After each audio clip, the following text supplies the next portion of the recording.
తెలుగు రాష్ట్రాల రాజకీయాల్లో అత్యంత ఆసక్తికర పరిణామం చోటు చేసుకుంది. పైగా ఇది ఎవరు ఊహించని విషయం కూడా. ఏపీ సీఎం జగన్ సోదరి వైఎస్ఆర్టీపీ అధ్యక్షురాలు వైఎస్ షర్మిల టీడీపీ జాతీయ ప్రధాన కార్యదర్శి నారా లోకేష్కు క్రిస్మస్ కానుకలు పంపారు. వైఎస్ఆర్ కుటుంబం మీకు శుభాకాంక్షలు తెలుపుతోంది.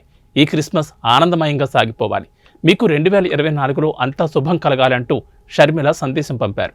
షర్మిల కానుకలు పంపిన విషయాన్ని నారా లోకేష్ స్వయంగా వెల్లడించారు. ఆమె పంపిన కానుకల పట్ల హర్షం వ్యక్తం చేశారు. ప్రియమైన షర్మిల గారు, మీరు పంపిన అద్భుతమైన క్రిస్మస్ కానుకలకు హృదయపూర్వకంగా కృతజ్ఞతలు తెలుపుకుంటున్నాం.